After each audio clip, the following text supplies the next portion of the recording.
Hi everyone, it's Brian from McDuff's, and today I'm going to share with you a very simple build on how to make a background to take photos for selling anything online.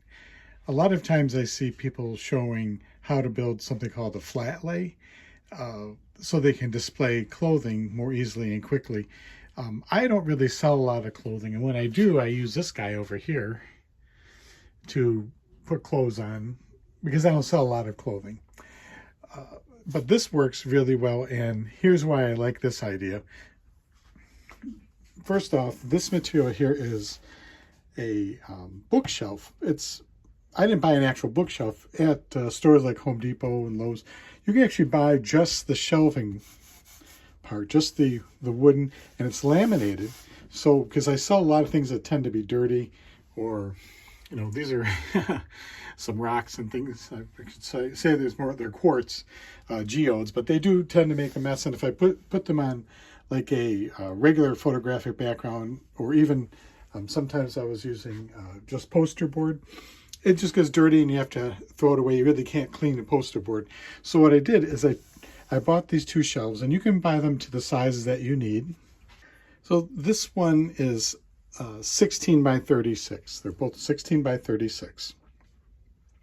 And you can kind of see, here's my issues. If I photograph things like this, it tends to make a mess and make them dirty. But this is pretty durable and cleans up pretty easily. And if you did destroy it or something, it's not a lot of money to replace it.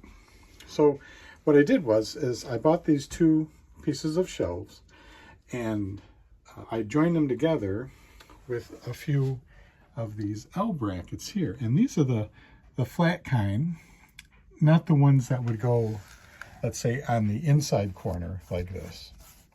But these are the flat kind here. And you just have to measure, because I don't know what size wood you'll be using to build this, what size shelving, but you'll want to make sure that the thickness is the same size or close to the same size. No, certainly not any larger than the shelves themselves. So if the shelves are, let's say, 3/4 of an inch, you want to make sure that the bracket is also 3/4 of an inch as well. So then I just use a couple of screws. It comes with screws usually.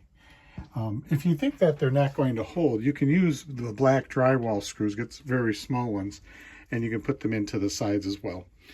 And then I finish the whole thing up by taking some white duct tape and putting it along this edge here. Now, you don't necessarily have to do that. It'll hold together fine. So here's the duct tape I used. It'll hold just fine without the duct tape, but what it does is that it kind of hides the seam that you might see here if you really want to make it nice and white. I know you can see this pretty well, in the lighting that I'm using here, but when I take pictures of it, this is pretty minimal. It's because your product is generally hiding it mostly.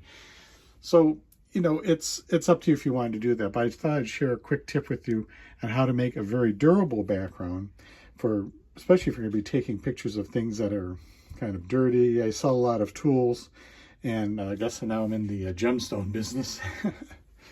Anything that's going to get dirty, you can generally wipe this down with some window cleaner or almost anything that is safe to use on laminate surface. So hope you enjoyed this quick tip, everyone. And then I'll see you very soon on the next one. I'll be shooting a video on what sold this week. And if you like this, please make sure you leave me a comment, ask questions, and subscribe.